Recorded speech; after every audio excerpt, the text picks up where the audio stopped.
Hi everyone, it's Steph here, and in today's video I am going to be breaking down how I was rejected twice by the firm that I am currently at before I received my training contract offer, and I received my training contract offer in my final year of university. So balancing those rejections alongside trying to maintain that 2-1 wasn't easy, but I'm sure a lot of you are going through a similar process. Rejections are always part of the process, but they are never easy to deal with. So hopefully this video should be useful for you. If you like this content, please do like, comment and subscribe, and do also make sure that you follow me on Instagram because I share a lot more on my stories and on my main feed there.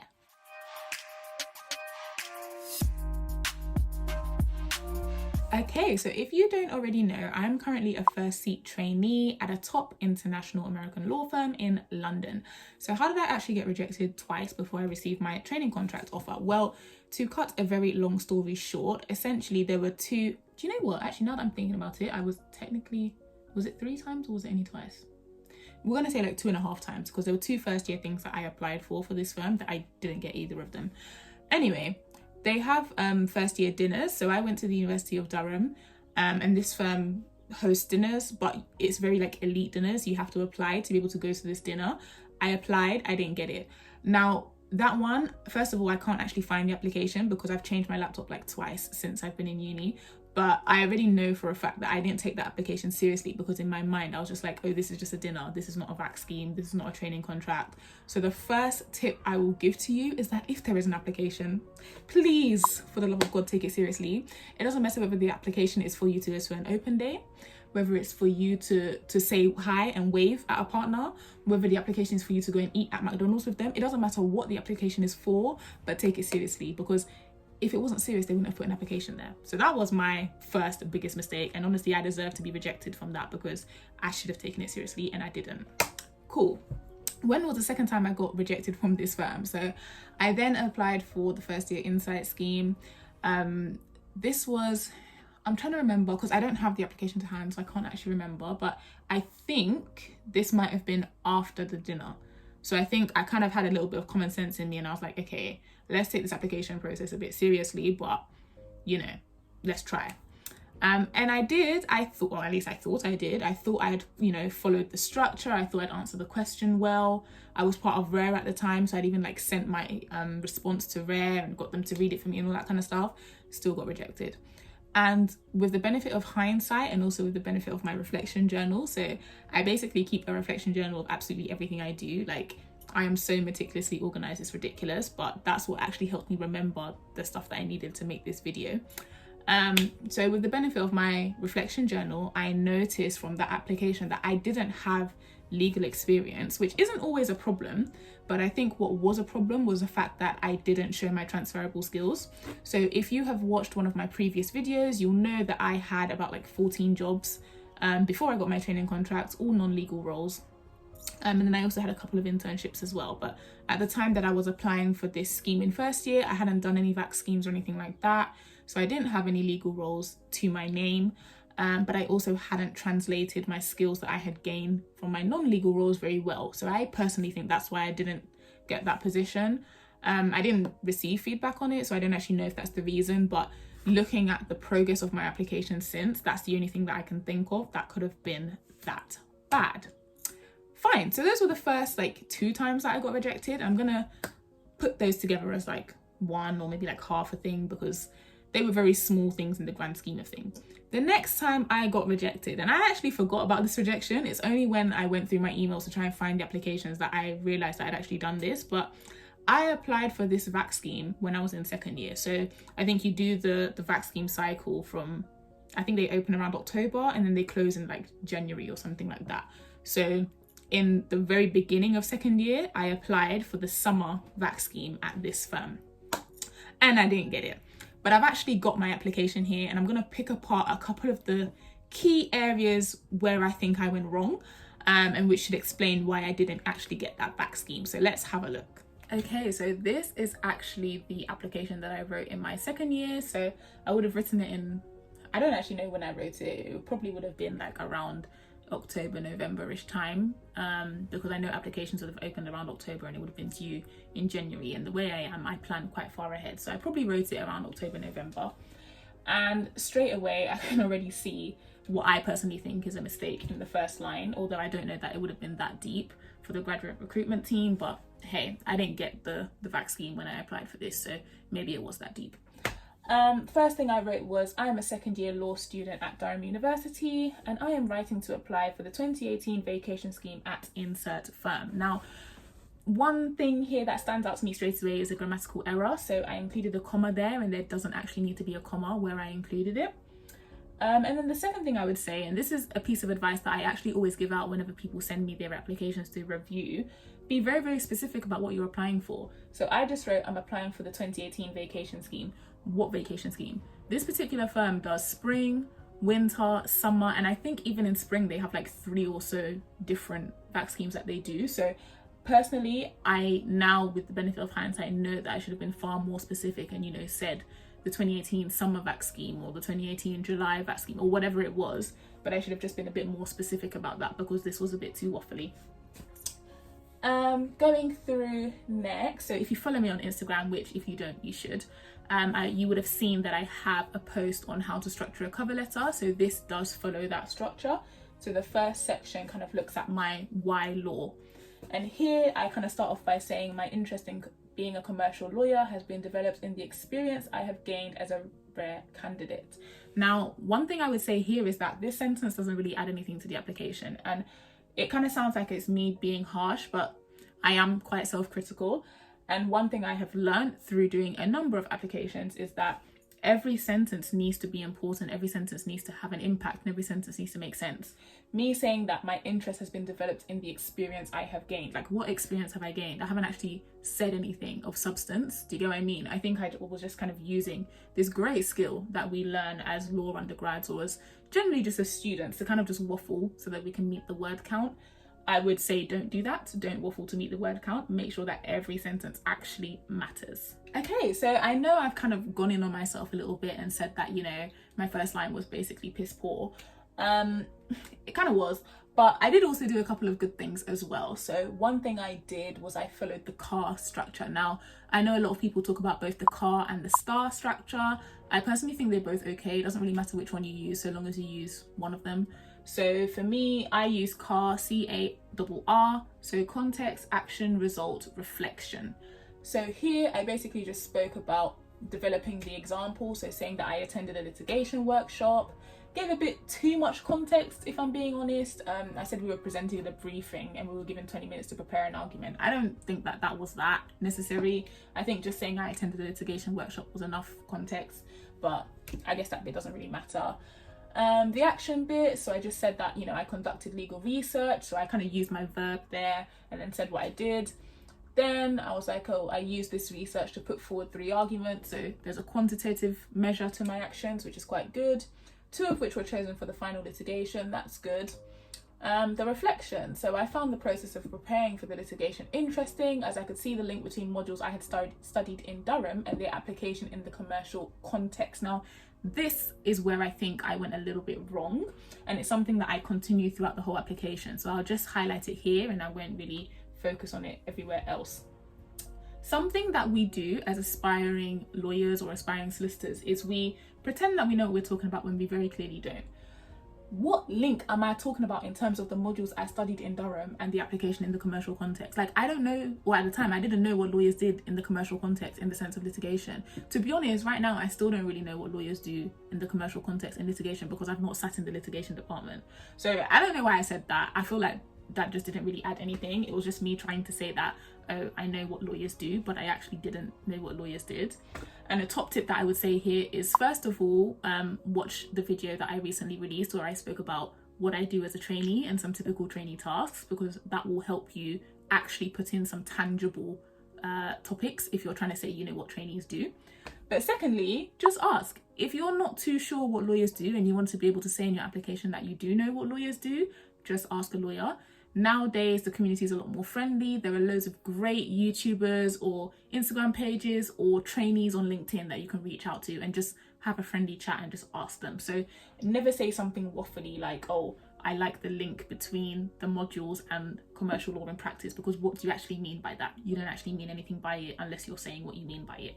Okay, so another thing that I actually think I did quite well in this application anyway was that after I'd kind of laid out what initially sparked my interest in commercial law in particular, I then went to kind of further it on and say, well, this is what I did next to kind of further my interest in commercial law. So I basically just spoke about how I entered the commercial awareness competition. Didn't get very far, to be honest, but I entered it anyway because I was genuinely interested in commercial awareness. So that was quite good, and I think that's definitely something you should do. And again, I speak about this on my Instagram page about not just kind of stating what interested you in the law, but actually showing how you've developed that interest. So additional things that you have done to further that interest. Then in the next section, I look at why that firm. So I basically attended a presentation by a lawyer at this firm, so I spoke about that. And I would generally just say that if you've attended an open day, spoken to a trainee, spoken to an associate, a partner, whatever it is that you've done at this particular firm, if that has happened, definitely do get that in there because it's a great way to show your interest. So I did that, and I spoke about a deal. Oh my goodness. Now, speaking about a deal is not an issue, and I don't think I did it badly in this application, but one thing I would say is check out my post on how to write about deals if you don't already know how to do that, because it's a very hit and miss kind of thing to do in the application. You don't want to write about a deal and not write about it correctly. I think it's very important to follow a structure whereby you are able to show that you understand what has actually happened in this deal. So you understand what has happened commercially. You understand who the firm was acting for in this particular deal. You then also understand what challenges and opportunities this deal can create for that particular firm. So I was able to write all of that in my answer, which I think is fine. And I would just say, so long as you can do that as well, then do go ahead and put a deal in there. But if you don't know how to do that, avoid deals completely, because it's much better to not write about a deal than to write about it and write about it wrongly. Then I carried on and spoke about an award that the firm had won. Again, I don't think that was a problem, but I think it was a bit generic. Like the award, I'm pretty sure it was like the first award that I had Googled and seen. Not to say that you can't do that, but you need to be able to show that you genuinely care about what you're writing about, because they're going to want to hire you based off of like a passion that you are portraying, if that makes sense. And it's kind of hard to portray passion in writing sometimes, but if you really love something, you'll be able to do it. And I think they could tell I didn't really love this particular award that the firm had won, because why would I? I mean, it wasn't my award. I don't even really know why I wrote about it, but I think someone just told me I should write about an award, so I did. So I would say don't do that unless you genuinely care. So let's say, for example, you're quite, I don't know, keen on a firm being big on diversity or something like that, and the firm wins a diversity award. Then that's something you might want to write about because it's something that's close to your heart. The award I wrote about, there was no, I'm not even going to say what it was, but there was no need for me to mention that award, because unless I'm in that field, which I wasn't, why would I care? Fine. Then I kind of ended it off, and I think I ended it off fine. I just kind of said, you know, thanks for your consideration, and I look forward to hearing from you soon. I think one thing I would say that was an issue with this, so bearing in mind the time that I wrote this, it would have been October, so first term of second year for me.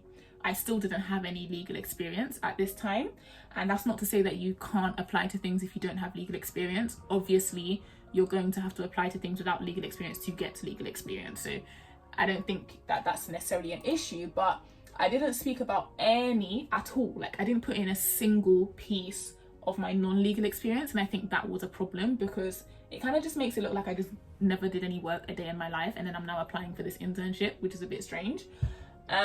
So I think in hindsight, I probably should have put in just one, even if it was just one thing, like working at Tesco's or something like that. I should have put that in and then shown the transferable skills. And I do have a video where I spoke about all of the jobs that I have done, so I'm not going to go through it now, and how those jobs related to the transferable skills that I would be needing as a lawyer. So definitely, if you don't have any legal experience but you are applying, I would say make sure you do that. Then we had the details of interest in extracurricular activities, including any positions of responsibilities or achievements. The main thing I would say here is that when I first wrote this application, I didn't think that was a serious part of the application. I don't really know what's wrong with me. Like, sometimes in my mind, I just make up that certain things are serious and certain things are not serious. I don't know why, but don't be like me. If it's on the application form, it's all serious. So just because it's not part of the cover letter, it doesn't mean that they don't read it. They definitely do. They print out, although I don't know what they do now that they're at home, but before they would print out every application and actually go through it. So your application will definitely be read. It was just a shambles. I'm not even going to go through it, but I literally just like Imagine a CV with just bullet pointed things of what you did. I basically just translated that into paragraphs and it was absolutely awful. So I'm sure that was also a big factor as to why I didn't actually get the VAC scheme when I applied in second year. But fine, we live and we learn. Let's move on to the next application. Okay, so far I've been rejected for the dinner, I've been rejected for the first year scheme, and I was rejected for the summer 2018 VAC scheme. Now, I don't know why, maybe I just don't learn from rejection, but I'm obviously joking. I do learn from rejection, which is why I have a TC at the firm now. But again, in my second year, or well, the summer of second year, so when I was going into third year, I applied for the training contract directly. I don't know why, it was very ballsy of me. I think I just wanted to apply again. In all honesty, this particular firm has been my dream firm since I met them in first year. So I think for me, I was just not going to take no for an answer. Like, I don't care how many times they rejected me, I was going to keep applying. And I would definitely say that is an attitude that you need to have in the application cycle. I'm pretty sure it's the same for barristers, but I can speak for solicitors. It's gruesome. Like, you will be rejected all the time, and sometimes your application will actually be perfect and you will still get rejected. So you need to have that mentality of, I'm just going to keep going no matter what happens. And I definitely had that, because I really shouldn't have applied for this training contract, and I did anyway. So I applied for the training contract. I started off in a very similar way. I kind of just said, I've recently completed my second year of the LLB at Durham University, and I'm writing to apply for the 2020 August training contract at insert firm. Here, one thing I would say is that, remember in the last application, I mentioned that you need to be more specific with what you're applying for. I definitely did that here, so yay, I learned something. That was good. My why law section is actually completely different to what I wrote in my original application for the VAC scheme. To be honest, I think it's just a reflection of how I had grown. So remember, I said that when you're writing your why law section, it should also build upon how you've developed your why law. As time goes on, you will obviously have developed your why law more and more, so it makes sense to kind of cut off the earlier stuff. So I think that's just what I did here, and that's okay. It's not really anything to say about that. One thing that I included again, and again, I don't think I should have included it, but I included an award that they won. And again, I'm just saying the only reason I shouldn't have included it is because I don't think the award actually meant anything to me personally. I think whenever you're speaking about something that a firm has done, so an award, a deal, even people that you've met, you need to be able to show the connection that you have to it. So the reason why you are actually talking about it, because you actually like it or you enjoy it or whatever. If you can't show that, why on earth are you writing about it? And that is something that I definitely did far too much in my application. So I personally think that is one of the reasons as to why I didn't get this training contract when I initially applied for it. I then mentioned another presentation, and I think I would just say that structurally, that should probably go up ahead with the earlier presentation that I mentioned.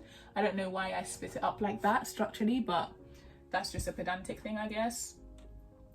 I then spoke about, okay, so this is something that I did that was quite good. So remember in my VAC scheme application, I mentioned that I didn't speak about any of the non-legal work that I did. And for me, I definitely had far more non-legal work experience than legal work experience. At this time, I think I still hadn't actually done, so I did get a VAC scheme eventually in second year, but I don't think I'd actually done it at the time that I was writing this application. So I still didn't have any legal work experience to write about, if that makes sense. But I did write about some of my non-legal work experience. So one thing that I did in my first year of university was I founded the Durham African and Caribbean Society Dance Club. If anyone knows anything about me, is that I love to dance.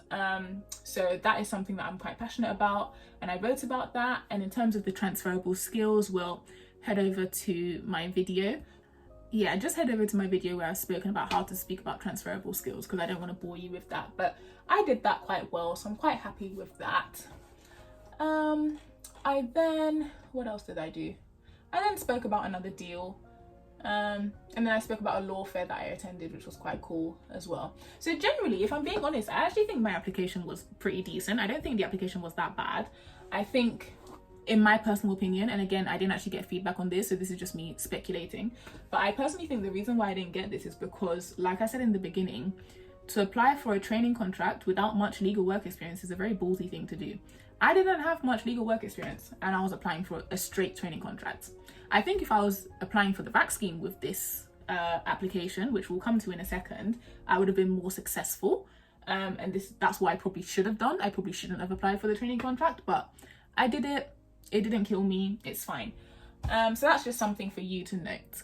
Okay, so for some reason I don't actually have the application that I wrote when I got my training contract. So essentially I applied for the winter vac scheme in my 3rd year, and then on the winter vac scheme there was a application process for the training contract. It was basically just a presentation and a partner interview, I believe. I'm not entirely sure how they are doing that now virtually, but that was essentially what we did, alongside obviously the actual vac scheme being our interview process, quote unquote. So that's how I ended up getting my training contract, but I can't actually find the application that I wrote for that. I think it's, like I said in the beginning, I've changed my laptop a couple of times, so I think it's probably just on one of the old laptops, and I unfortunately didn't email it to myself. But what I can say is that I do remember there wasn't much change between that application and the training contract application that I just went through with you. And the reason why there wasn't that much change is just because, like I said, I actually do think that that was a pretty decent application. The only thing that I felt that was lacking was my legal work experience.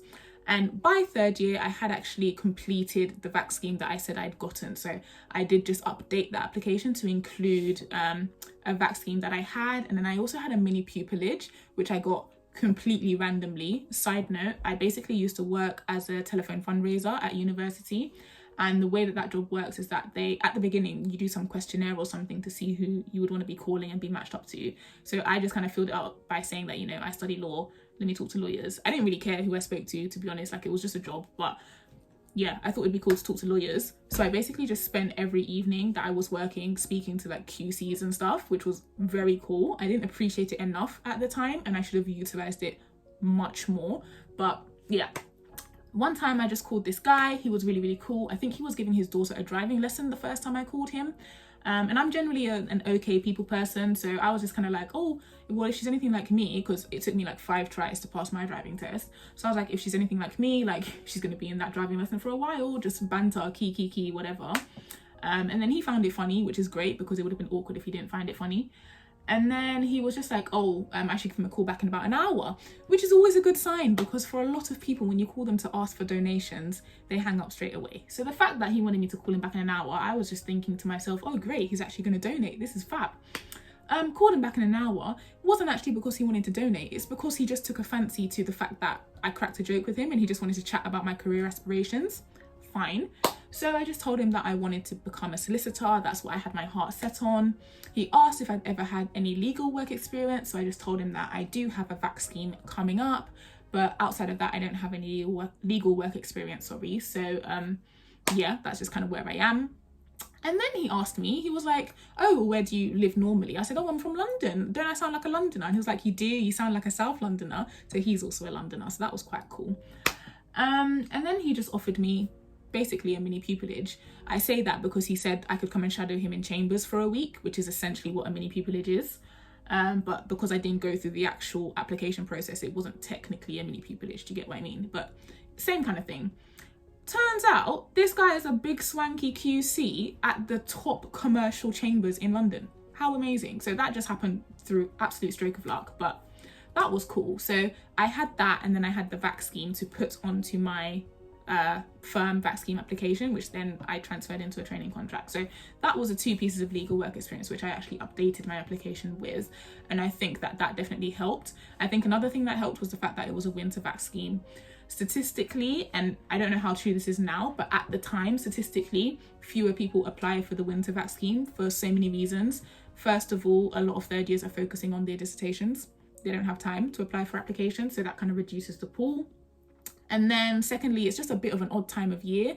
No one is really ready, maybe because of assignments or just other things that are going on, to hand in an application that early on in your semester. So statistically, there's lower applicants at that time of the year. But I don't know how true that is now, especially because of the pandemic and all that kind of stuff. But at the time, that was true.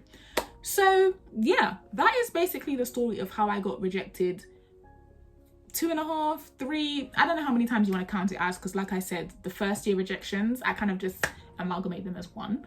But then I also ended up getting rejection from the 2nd year vac scheme, and then also the 2nd year training contract that I thought I would apply for. So hopefully that has inspired you to keep going if you have actually been rejected on this particular cycle of applications, because like I said, the application process is honestly so difficult.